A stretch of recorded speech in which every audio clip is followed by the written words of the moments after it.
Então, a partir do momento que vocês entenderam, né, o que tem, né, o que acontece a nível mecanismo molecular para a sinalização da motilidade, a gente vai começar a falar o que acontece em cada porção do trato gastrointestinal, né, e cada porção, como é que ela vai ser eficiente, como é que ela vai contribuir para que haja essa motilidade e eficientemente essa digestão e absorção, tá? Então, inicialmente, a gente vai falar da faringe, né? Então, a faringe, ela é dividida em 3 partes principais, tá? Ela tem a nasofaringe, que é essa região aqui, mas que está em contato, né, com essa cavidade, né, que é a própria cavidade nasal. A gente tem a orofaringe, que é essa região da faringe que vai estar em contato com a boca, né, aqui nós temos a língua. E nós temos a laringofaringe ou a hipofaringe, vai depender do livro que vocês estão estudando, em que vai ser essa região da faringe, em que vai ter exatamente o esfíncter esofágico superior, tá? Então, se vocês observarem, eu até coloquei aqui, ó, a nasofaringe, ela nem faz, né, tanto parte, assim, do trato gastrointestinal, não faz parte do trato gastrointestinal, mas ela não deixa de ser importante. Por quê? Porque a nasofaringe, né, graças à estrutura muscular dela, vai ser importante porque ela impede que esse bolo alimentar ele não alcance as vias aéreas, né?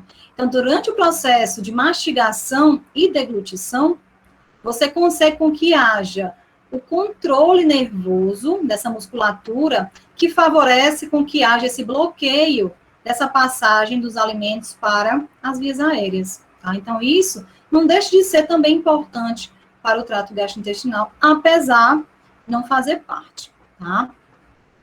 Além disso, a gente tem a orofaringe, como eu falei para vocês, e ela vai ser importantíssima para a propulsão do bolo alimentar para o esôfago. Então, só relembrando aqui a estrutura, o esôfago, ele está nessa região, né, continuamente aqui para o estômago. E aqui você já tem o quê? A laringe, o sistema respiratório, né, e a traqueia, tá? E essa região aqui, enquanto não houver alimentação, o que vai acontecer? A epiglote vai estar aberta, né? E o esfíncter esofagiano superior vai estar o quê? Fechado. Ele só vai relaxar e abrir em quais situações? Quando você tiver com o alimento sendo o quê? Deglutido. Esse alimento ele for propelido para a região orofaríngea e ele começar a ser, né, a descer ali na região orofaringe para o esôfago, ele vai estimular através de aferências que a gente vai ver que são responsáveis para que haja esse relaxamento, e aí esse relaxamento vai acontecer, e aí sim você vai ter a passagem desse bolo ao longo do esôfago, tá? Mas para que ele passe para essa região do esôfago, a gente tem necessidade de quê? Não só relaxar o esfíncter esofagiano superior, né? Mas também o que é importante também é você ter o quê? O fechamento da epiglote. Então, passou o alimento, né? Essa língua ela vai se elevar, empurra o bolo alimentar para a região orofaríngea. Esse palato mole também se eleva, tá? Como consequência desse estímulo da deglutição. E você tem esse fechamento da epiglote. E aí você tem a certeza, né? A segurança de que esse bolo alimentar, ele não vai ser aspirado, você não vai ter aspiração de conteúdo alimentar para o sistema respiratório. E isso é importantíssimo, né? Porque a gente não pode ter pedaços alimentares no sistema respiratório, né? O que é esperado fisiológico, óbvio, é que a gente tem essa passagem a nível de esôfago, tá? Então, só para vocês relembrarem a estrutura da faringe e como cada região ela vai colaborar com essa passagem do bolo alimentar e o início da motilidade do trato gastrointestinal, tá? Então, lembrando que a participação de todos os 3, elas acabam contribuindo de alguma forma para essa motilidade esofágica que a gente vai falar mais adiante. Então, nessa perspectiva, a gente tem 3 fases para a deglutição, né? Eu expliquei para vocês a composição da faringe, e durante esse processo da deglutição, a faringe vai estar participando, né? Seja ela nasofaringe de alguma forma, a orofaringe ou a laringofaringe, como eu mostrei para vocês. E a literatura, ela divide as fases, né, em 3 fases, esse processo de deglutição. Em fase 1, fase 2 e fase 3. A fase 1 é aquela fase que a gente chama de resposta voluntária, tá? Essa daqui. E o que é essa resposta voluntária? É aquele momento em que o indivíduo está com o alimento na boca, e aí ele está mastigando, e ele consegue responder ao estímulo de perceber que essas partículas já estão reduzidas, né, já estão se transformar em partículas menores devido à mastigação, e que estão aptas a serem deglutidas. Então, isso é um processo voluntário, né, em que você percebe, mastigou esse alimento bastante, percebe que já está pronto, digamos assim, para deglutir, e aí o que você faz? Você faz o movimento da língua, movimento de elevação, e aí você vai para a fase 2.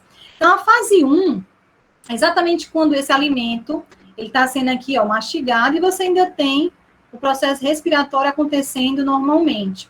A partir do momento que esse alimento começa a ser deglutido, e aí ele vai ter essa elevação da língua, que empurra o alimento em direção à orofaringe, e estimula esse, ó, tá vendo como estava aqui o palato mole, e esse palato mole se eleva.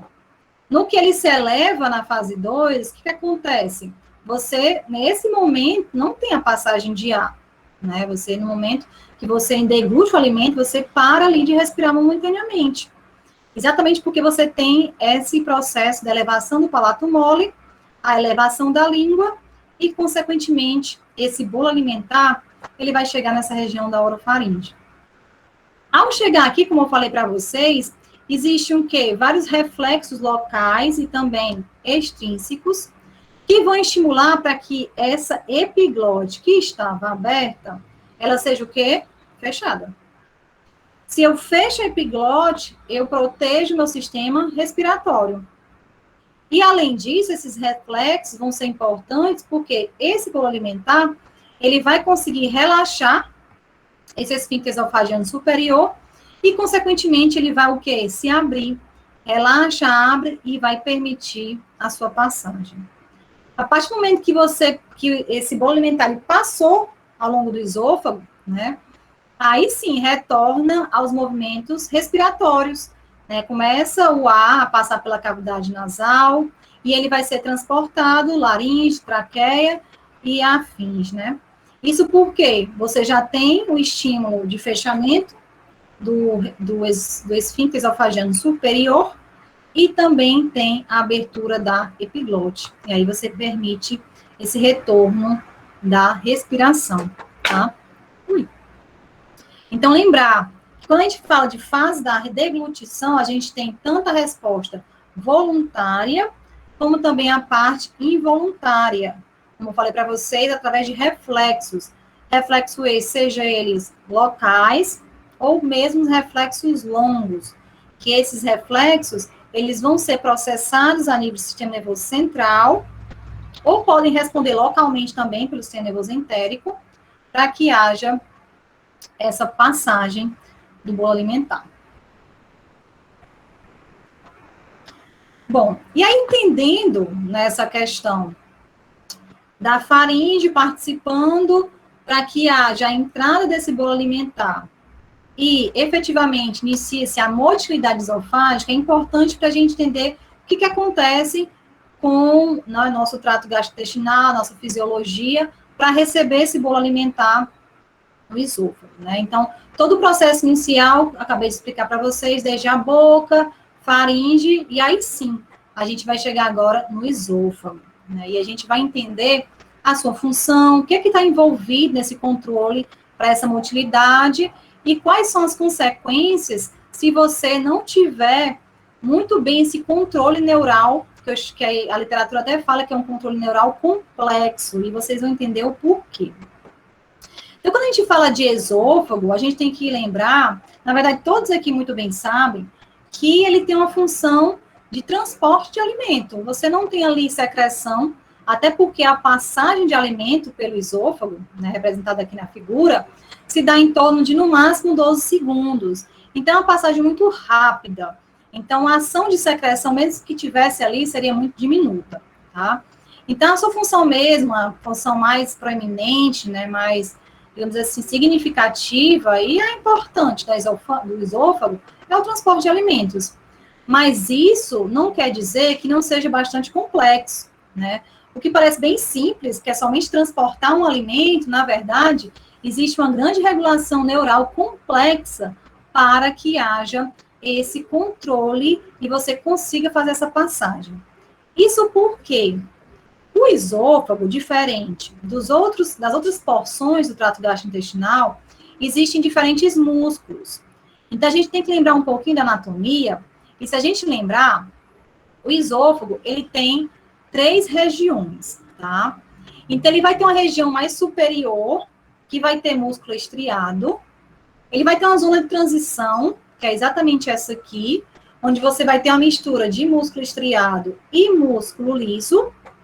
E na sua parte, né, média inferior, que é a maior parte do esôfago, a gente vai ter somente músculo liso. Então, devido a essa característica bem singular dessa região, ora tem a presença de músculo esquelético, estriado, ora tem o músculo liso, e até mesmo essa transição dos dois, é exatamente essa complexidade desse controle neural. Então, você vai ter aqui a participação de nervos somáticos e também de nervos autônomos, para regular tanto o sistema, a parte do músculo estriado, como o músculo liso, respectivamente, tá? Então, sim, não é uma função que parece simples, mas que, para que ela aconteça, a gente tem uma grande complexidade de controle nervoso, tá? E aí é super interessante, ó, se vocês observarem aqui, essa figura, ele pega um recorte aqui dessa porção, só lembrando, tá, o esôfago, ele tem mais ou menos, se eu não me engano, de 18 a 22 centímetros de comprimento, tá? E ele inicia aqui na cartilagem cricoide e vai até a entrada aqui do início do estômago, logo abaixo do diafragma, tá? E vocês vão ver o quão importante é a presença do diafragma para esse processo, tá? Para evitar a questão dos distúrbios da motilidade. Então, se a gente fizer uma ampliação dessa região especificamente aqui, onde a gente vai encontrar o esfíncter esofagiano inferior, né, que é o esfíncter final para finalizar o esôfago, iniciar o estômago, a gente observa aqui, ó, de uma forma mais clara, esse esôfago. E aí, esse esôfago, a gente observa aqui, ó, o diafragma. Então, nessa abertura do diafragma, a gente observa que existe o quê? Essa passagem permitindo, né, o estômago, o esfíncter esofágico inferior, e o esôfago. Então, você tem essa passagem por entre esse diafragma que permite a continuidade, né, esôfago, ou estômago, esôfago. E se você observar, o diafragma, ele vai estar ali bem próximo à região do esfíncter, o esfíncter esofagiano inferior.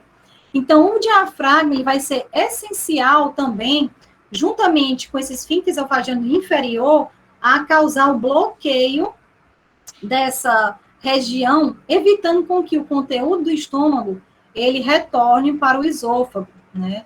E dessa forma, ele cause lesão, né, a nível de mucosa esofágica, tá? Então, esse bloqueio, ele vai ser importante, sim, para você evitar essa lesão. Mas também tem outras funções, né, esse bloqueio. Se você tem esse bloqueio a nível de esôfago, também vai ser importante porque ele vai impedir que haja entrada de ar para dentro do trato gastrointestinal, tá? Além dos conteúdos gástricos, como eu falei para vocês. E é importante observar que eu coloquei aqui, ó, em repouso, ou seja, se é um estímulo da presença do alimento, o esôfago, ele é uma estrutura relaxada, mas que está fechada em ambas as extremidades. Então, em situações de repouso, você tem tanto o esfíncter inferior como o superior, tá? Eles estão tonificados, a sua contração, ela está permanecendo contraída. Exatamente com essa grande função de evitar com que haja a entrada de ar durante a respiração dentro do sistema digestório, né? Que não é favorável para o processo de digestão, tá? Mas, em algumas situações, você vai ter um relaxamento, tá? Desse esfíncter esofagiano inferior e superior, como, por exemplo, em situações em que houve, né, a entrada desse alimento, ou desse ar, e aí você vai ter a eructação, né, e o processo de eructação, ele vai estimular e vai se favorecer para que haja a saída desses gases que entraram no sistema gastrointestinal, escaparam, né, durante o processo para dentro do trato gastrointestinal, e esse relaxamento ele vai ser importante para que haja essa saída desse ar de dentro do estômago em direção ao esôfago e ele seja propelido, tá?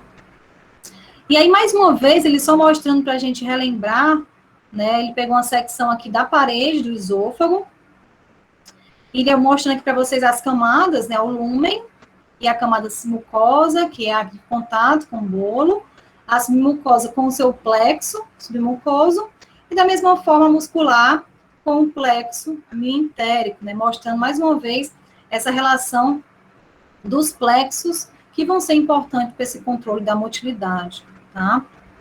Outro ponto importante a se frisar é que a gente vai ter o esfíncter esofagiano inferior, o diafragma, contribuindo para essa tonicidade e esse controle da passagem, seja de ar, de alimento, e que também a gente tem essa região, que ela é mais densa até com a musculatura oblíqua do estômago, que é chamada de cárdia, né? Essa região proximal do estômago, que está bem próxima aqui, logo abaixo do esfíncter esofagiano inferior.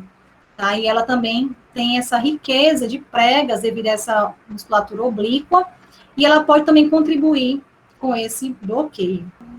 Então, mostrando aqui essa questão da inervação do esôfago, a gente pode observar que na região, né, como eu falei, na parte superior do esôfago, a gente tem um músculo estriado, tá? Aqui a fase de transição, que você tem a mistura, e logo abaixo a gente tem o músculo liso, né, até o seu esfíncter final, que é o esfíncter esofágico inferior, e aí, após esse esfíncter, já é a região do estômago. Então, como é que acontece esses reflexos que permitem essa contração, esse relaxamento? Então, se você tem um músculo estriado, então quem vai controlar essa musculatura vão ser os nervos somáticos, tá? Então, aferências, elas vão receber esse estímulo da passagem do alimento durante o processo de deglutição. Lembra que eu falei para vocês? Vai passar lá pela orofaringe, depois pela laringofaringe, e aqui, ó, esses receptores, eles se sensibilizam pela chegada do alimento, tá vendo aqui, ó? E eles recebem essa informação de extensão e leva para o centro de deglutição para ser processado e manda essa informação pelo nervo somático para que ele seja o quê? Relaxado e também seja propelido, né? Agora, se for na região do músculo liso, o que vai acontecer?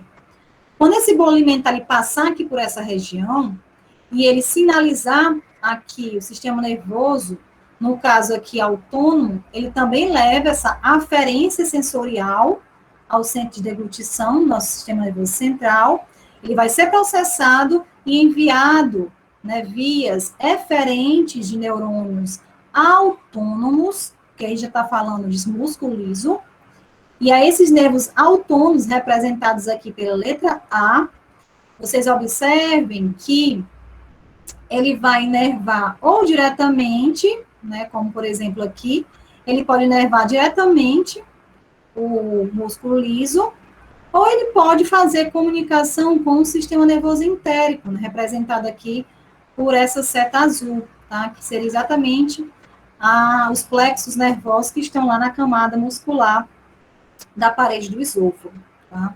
Então, essa comunicação, né, esse controle nervoso, ele tanto se dá diretamente pelo próprio sistema nervoso autônomo no músculo liso, na região do músculo liso, do esôfago, como também pela participação do sistema nervoso entérico, onde ele tem essa interação e também pode responder regulando essa passagem, ou mesmo a peristalse, né, como a gente pode melhor dizer. Falou em esôfago, de motilidade, a gente pode falar como peristalse, tá? Outro ponto importante é que a depender da natureza desse bolo alimentar, ele vai influenciar a intensidade dessa motilidade. Então, se esse alimento, por exemplo, ele for mais viscoso, ele tende a ser mais lento esse padrão de motilidade. Então, ele vai passar uma velocidade mais lentificada, né? Vai ser um tempo muito maior para ele passar por toda a extensão do esôfago até chegar no estômago. Agora, por exemplo, se você tiver um bolo alimentar muito quente, né, ele esteja a temperatura do alimento quente, isso já estimula você acelerar. Então, geralmente, alimentos quentes, quem gosta muito de consumir alimento bem quente, né, isso faz com que você acelere esse processo de passagem de alimento pelo esôfago e rapidamente ele consegue alcançar o estômago, né, porque a temperatura, ela é um estimulante para que essa motilidade ela seja acelerada via reflexos locais ou reflexos longos, tá? Pelo sistema nervoso autônomo. Mas é porque a própria temperatura, ela consegue ser rapidamente estimulada por esses neurônios e provocar esse aumento de motilidade. E aí, rapidamente, ele contrai, relaxa, e aí favorece a passagem desse bolo alimentar.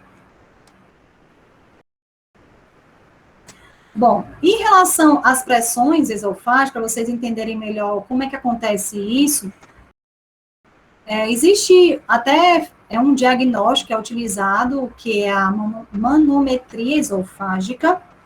É um diagnóstico para quando, por exemplo, o paciente está apresentando dor torácica, azia, disfagia, né, que é aquela dificuldade de deglutição, pode ser passado para ele realizar esse tipo de exame, em que o resultado é exatamente esse, né? E o que me diz esse resultado, Cassiano? Esse resultado, ele vai te mostrar as pressões esofágicas ao longo do tempo após uma única deglutição. Então, se você observar aqui nessa figura de baixo, ele mostra, né, esse esôfago relaxado. Como eu falei para vocês, quando ele está relaxado, você tem os dois esfíncteres bloqueados, tá? Entretanto, se você tiver a presença do alimento, né, representada aqui por essa estrutura, você vai ter o quê? O relaxamento para permitir a passagem, né?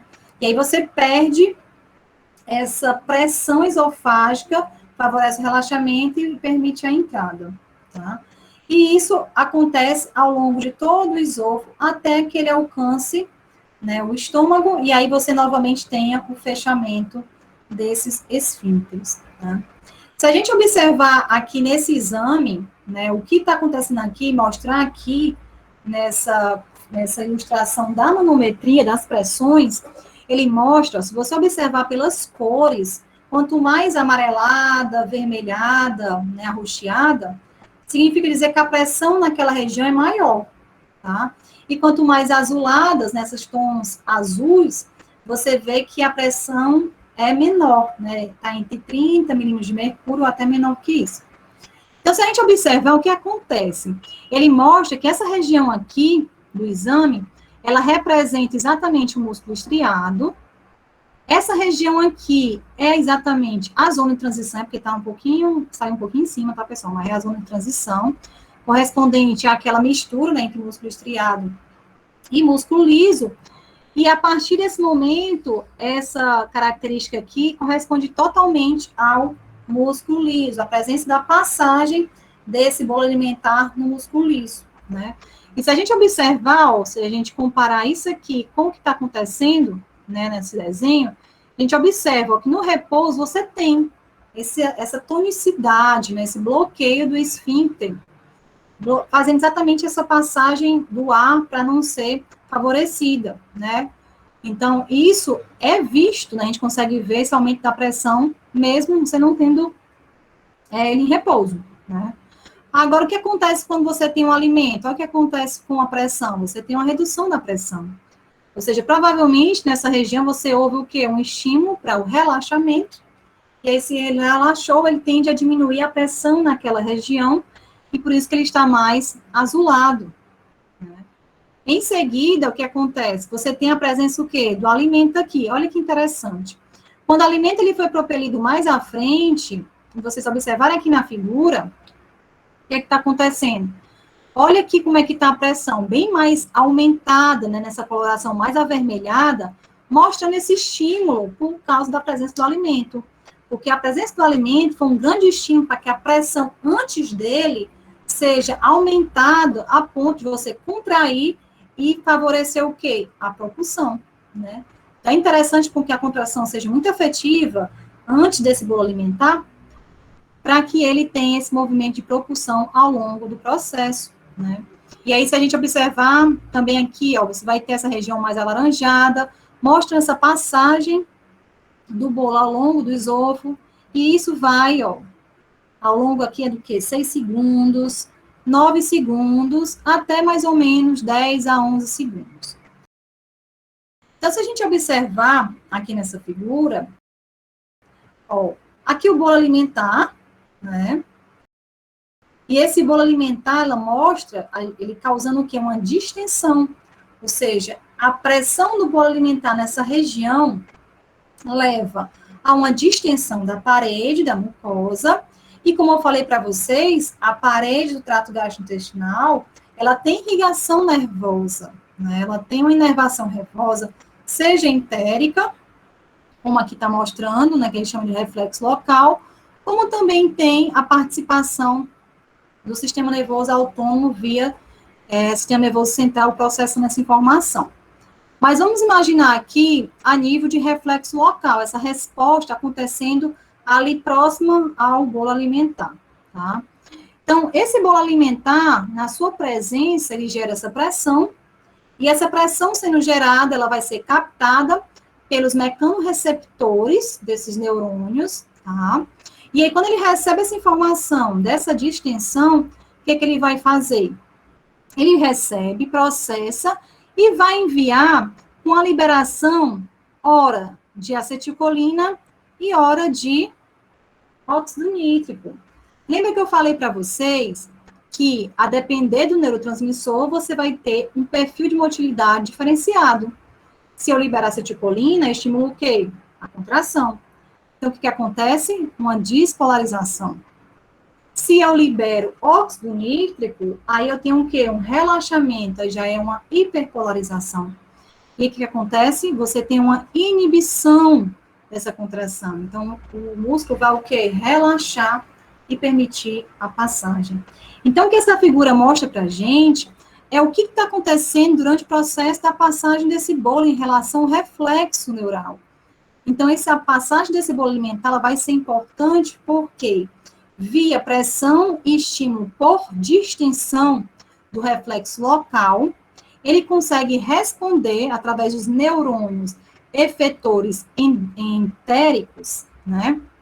Eles respondem na musculatura, tá vendo aqui a camada muscular? Eles respondem nessa camada muscular e dessa forma, ao responderem, liberando acetilcolina, ele vai causar o quê? Uma contração. E aí você observa aqui, ó, esse movimento de fechamento antes do bolo alimentar, porque ali foram liberados pelos neurônios o neurotransmissor acetilcolina, tá? Agora, se a gente observar pós, né, a presença aqui do estímulo após o bolo, o que é que vai acontecer? Em vez de essa sensibilidade da distensão induzir a contração, ele vai estimular o quê? É a liberação de óxido nítrico, ou também de VIP, que é outro neurotransmissor que pode ajudar nessa questão do relaxamento. E aí, se eu tenho a presença desses neurotransmissores, eu vou inibir a contração. Se eu inibo a contração, você induz o relaxamento. E é por isso que nessa região aqui do esôfago, ou seja, após a presença do bolo, você vai ter o quê? Um relaxamento e permite a passagem desse bolo ao longo do tubo do esôfago. Tá claro, pessoal? Então, você tem a participação, tanto de reflexo local, mas lembra que a gente sempre vai ter a participação regulatória do sistema nervoso autônomo, e aqui no esôfago, né, que a gente tem que ter, tem a singularidade, porque a gente tem tanto o nervo somático, voluntário, como também o nervo autônomo com a presença do nervo vago. Durante esse processo da passagem do bolo alimentar, como eu falei para vocês, ora contração, ora relaxamento, essas peristalses que vão sendo estimuladas, né, esses movimentos de contração e relaxamento ao longo do tubo, quando chegar aqui próximo ao esfíncter esofagiano inferior, que está contraído, o que vai acontecer? Essas peristalses, essas atividades elétricas que vão sendo estimuladas, estimulam o esfíncter esofagiano inferior. E o que significa dizer isso? Estimula, de fato, que essa região, que também tem inervação neural, nessa região, os neurônios inibitórios, que vão liberar VIP ou óxido nítrico, eles também vão secretar essas substâncias e vão estimular o que? O relaxamento desse esfíncter. Então, se você relaxa o esfíncter esofagiano inferior, você induz também a passagem desse bolo alimentar para o estômago.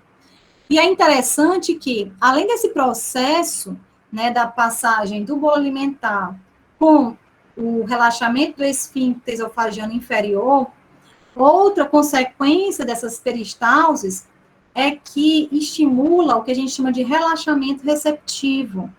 E o que seria dizer relaxamento receptivo? O relaxamento receptivo ele vai ser super importante para a acomodação do bolo alimentar no estômago. A gente vai ver que o estômago ele tem 3 porções, né? Ele é dividido em fundo, corpo e a região antropilórica, tá? Essa região fúndica, como eu já até havia comentado, é uma região mais de armazenamento, a região mais quiescente, ali não tem muito movimento a nível de digestão mecânica, nem muito menos digestão enzimática. É uma região ali para acomodar o bolo, para ele, aos poucos, sendo liberado para o corpo, para ser degradado. E aí sim, a nível de corpo e região antropilórica, você vai ter efetivamente essa digestão química, essa digestão mecânica, tá? Mas o que eu queria mostrar para vocês era que durante as peristalse, principalmente a peristalse secundária, que é exatamente após o estímulo da passagem do bolo alimentar, é estimulado novas ondas peristálticas para fazer a limpeza, se caso, durante esse processo, tiver sobrado algum resíduo alimentar, e aí vem uma segunda onda peristáltica muito maior, e ela é tão efetiva que ela consegue também estimular aqui essas fibras, esses neurônios, que estão irrigando essa região fúndica, que também acaba aumentando esse espaço e a acomodação do bolo que está chegando, que é o chamado relaxamento receptivo. Ou seja, é um relaxamento, é uma distensão dessa parede do estômago, que é estimulada com o recebimento, né, com a presença, com a chegada desse bolo alimentar do esôfago. Por isso que é chamado de relaxamento receptivo. É um aumento da acomodação do estômago, graças à chegada desse bolo alimentar, que distendeu esse esfíncter e também acabou estimulando essa peristalse secundária, ampliando esse efeito, relaxando o fundo e dando essa capacidade maior para que ele possa armazenar ainda mais o bolo alimentar, certo?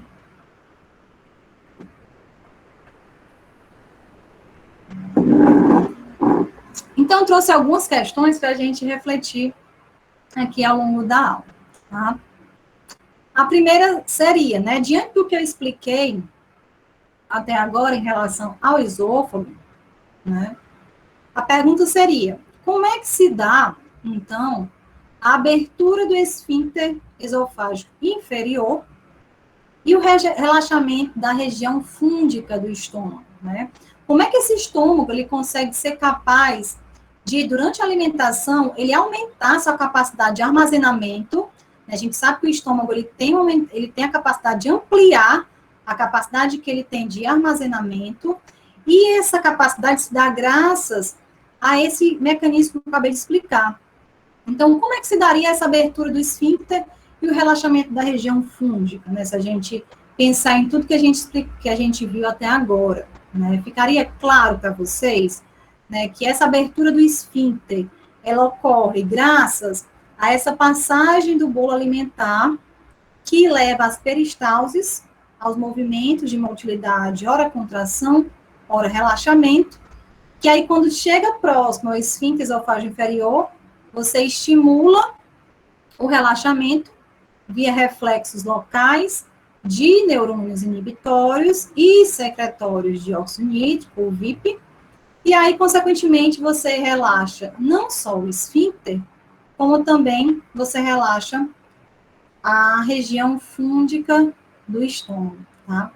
Então, isso aqui é importante para vocês entenderem como é que se dá esse mecanismo, né, dessa participação da ampliação da capacidade de armazenamento do estômago frente a uma alimentação. Então, você tem esse reflexo que ele dá a gente essa possibilidade, né, graças a esse mecanismo de reflexos e a participação da motilidade, certo? Bom, e aí outro distúrbio, né, em relação à motilidade é o refluxo gastroesofágico, bem comum, né, bem conhecido de todos nós, mas que existem vários fatores causadores dele, né?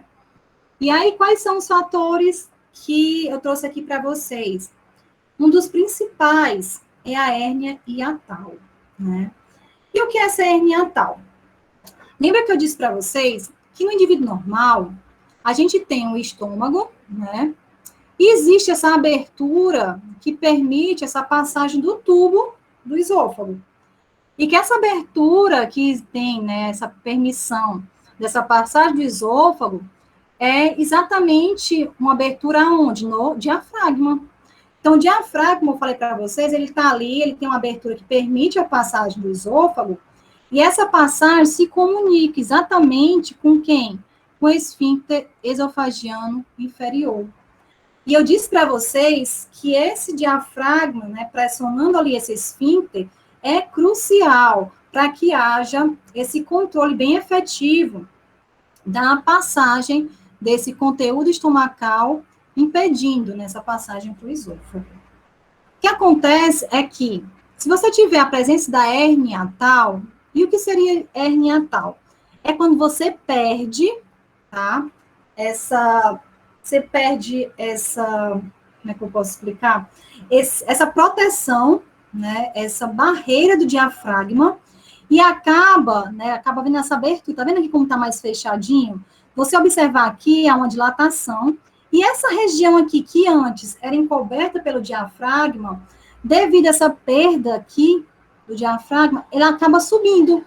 Ela sobe, né? E aí essa região que antes ela estava sendo pressionada pelo diafragma, ali a nível de esfíncter esofagiano inferior, ela sobe acima do diafragma e forma essa hérnia.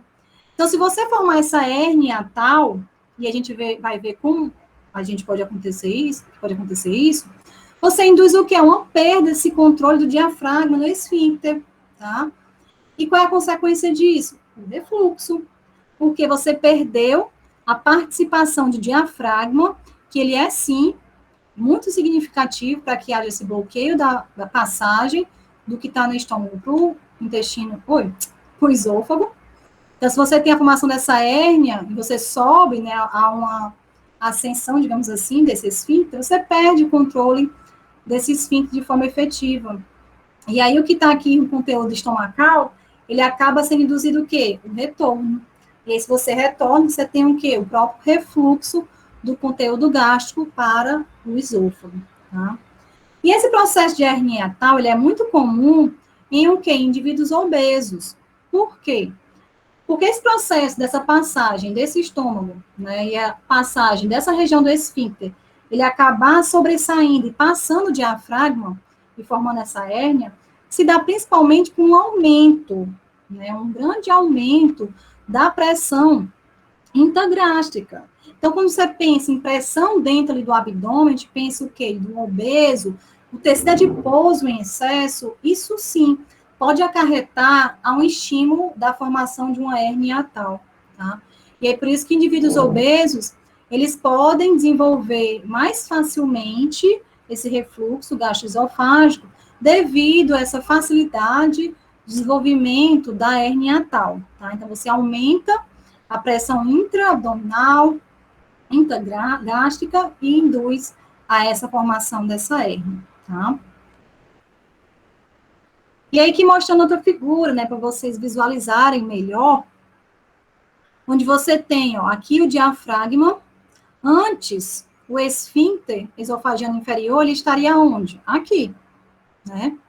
Mas devido a N motivos, como, por exemplo, a própria obesidade, você aumenta a pressão dentro do estômago, e essa pressão, de forma crônica, aumentada, ela faz nesse estímulo da elevação dessa porção, que antes estava aqui, protegida, né, por esse diafragma.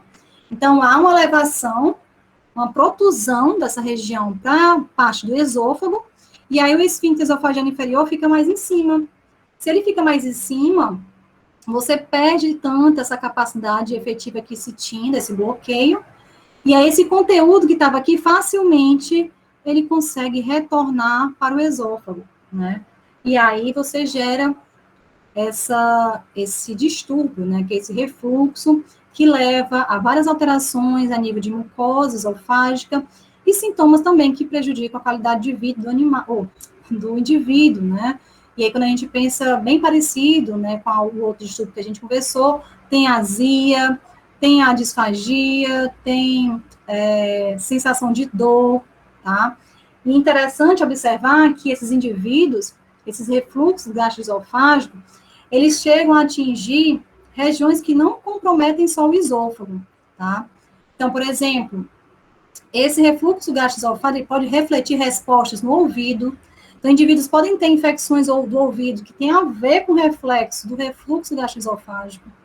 Você pode ter infecções a nível de garganta. Tem indivíduos que têm muita dor de garganta, pode estar relacionado com o refluxo gastroesofágico, que está crônico, e às vezes a pessoa nem vê essa relação. Por que minha garganta está doendo tanto, né? Tanta irritada, pode ter total relação com a questão do refluxo gastroesofágico, tá? Entre outros também, tá? Mas esses dois são bem fortes, a questão da... também tem a tosse, né? A tosse também, exatamente por esse retorno, né, do conteúdo, você pode induzir também um mecanismo de tosse como forma de proteção, né, do sistema respiratório, para que não haja a aspiração. Esse artigo aqui que eu trouxe para vocês é bastante interessante, e ele vem mostrando para vocês, né, outras consequências a partir, né, da desmotilidade, que podem ser gerados. Então, o próprio refluxo em um indivíduo obeso, você tem, né, esse aumento da propensão devido à hernia hiatal, você tem um aumento do refluxo, mas ainda é mais exacerbada as consequências nesse indivíduo, por quê? Lembra que eu falei que o tecido adiposo é um órgão endócrino, mas que, em excesso, no tecido adiposo, você tem um aumento, né, da leptina, de fatores endócrinos, como a leptina, e até mesmo citocinas inflamatórias, que é bem característico do indivíduo obeso, né? Somado a isso, existe também o prejuízo em relação à redução de fatores endócrinos que são secretados pelo tecido adiposo, que é no caso a adiponectina, que ele tem efeito benéfico, né, em questão da homeostase energética. Quando se pensa em inflamação, ele é anti-inflamatório, ele tem também ação no balanço energético, até mesmo na homeostase da glicose. Então, a adiponectina, quando a gente pensa em indivíduo obeso, devido a esse excesso, o que antes, fisiologicamente, estaria normalmente sendo produzido, no indivíduo obeso, ele tem uma deficiência da adiponectina. Então, tu imagina, olha o quadro, é um indivíduo que tem um aumento de citocinas e é um indivíduo que tem uma redução da proteção, porque diminui a quantidade de adiponectina. E somado a isso, você pensa no indivíduo com esse excesso de tecido adiposo e vamos botar um plus aqui, já com a hernia hiatal. O que vocês acham que poderia estar ocorrendo? Que até está mostrando aí na figura, né? É exatamente esse refluxo, ele induzir já cronicamente lesões já mais sérias, né? Lesões essas que chamadas de esôfago de Barré, que são lesões devido a esse refluxo crônico, né? Esse contato ácido na mucosa, e a consequência disso é o quê? Você vai ter essa alteração, que é bem característica do esôfago, devido a essa acidez a longo prazo, nessa região do esôfago, E é uma situação, né, bastante crítica, porque o esôfago de Barreiro está bastante associado com o câncer. Então, essas células, elas podem se tornar propensas a se tornarem células tumorosas, ou células tumorais ou cancerosas, tá? Então, você tem ainda mais esse fator negativo quando você pensa no indivíduo obeso, né? Então, não é só um indivíduo inflamado, um indivíduo que tem maior fator de risco para várias doenças, mas também pensando em trato gastrointestinal, também tem vários prejuízos, né? Não só na motilidade, como também você pode ter o desenvolvimento de câncer, como no caso do esôfago de Barreiro. Existem outros fatores, né? Quando a gente pensa na questão do refluxo gastroesofágico, existem fatores, além do excesso de tecido adiposo, que aumenta a pressão, que também podem aumentar a pressão, ou mesmo estimular um relaxamento, né? E vale lembrar, que eu nem falei para vocês, são efeitos opostos, né? Enquanto a calásia você tem uma deficiência do relaxamento, o refluxo gastroesofágico, o que é? É um defeito no quê? No relaxamento. Então, você vai ter, na verdade, aqui, é um relaxamento defeito, mas é mais no sentido de ele não conseguir contrair, né? Então, você vai ter um esôfago, um esfíncter mais relaxado. É um prejuízo no relaxamento no sentido de que ele não consegue controlar esse relaxamento. Ele fica mais o quê? Mais relaxado. Ele passa mais tempo relaxado, enquanto na calásia não. Ele tem uma dificuldade de relaxar, ele fica mais contraído. A calásia contrai muito, por isso que acumula. O refluxo não, ele já relaxa mais e por isso que retorna o conteúdo. Então, são distúrbios com fatores diferenciados, né? Mas em relação aos fatores do refluxo, a gente tem, além da adiposidade, a gente tem a gestação, né? Então, a própria gestação causa também esse aumento da pressão ali intra-abdominal e que também pode levar, e é bem comum, né, o refluxo gastroesofágico, por isso que as gestantes sentem muita azia, é bem comum, porque você tem um aumento desse volume durante esse período, né? Quando você está carregando uma criança, você tem ali a distensão muscular de vários órgãos, até a pressão, né? Você tem um afastamento e a pressão de alguns órgãos para que é o desenvolvimento da criança. Então, por causa disso, você tende a ter esse aumento desse refluxo também. Existem também alimentos que estimulam o refluxo. Então, por exemplo, o consumo de pimentas, as pimentas elas estão associadas com um relaxamento desse esfíncter. O café, se você tem refluxo, evite o consumo de café, porque ele é um grande estimulador do esvaziamento ou do relaxamento do esfíncter. Também o uso de tabaco e o consumo de álcool, né? Então, indivíduos que sofrem com refluxo gastroesofágico, é interessante que eles evitem esse tipo de alimentos que estimulam ainda mais esse relaxamento, ou seja, você não pode estimular um fator que está prejudicado. Se você tem um prejuízo na contração do esfíncter, você não pode induzir fatores que estimulam ainda mais esse relaxamento, né? Então, evitar pimenta, café e alguns desses fatores que estimulam, né, como, por exemplo, o uso de cigarro e o uso de álcool, é interessante para quem tem esse distúrbio, né? E é importantíssimo, né? Visando, se a gente pensar nos prejuízos, se você tem esse refluxo a longo prazo, né? Não é só inflamação de garganta, não é só uma infecção no ouvido. A gente tem que pensar que isso pode levar a um câncer, tá? Um câncer a nível de esôfago.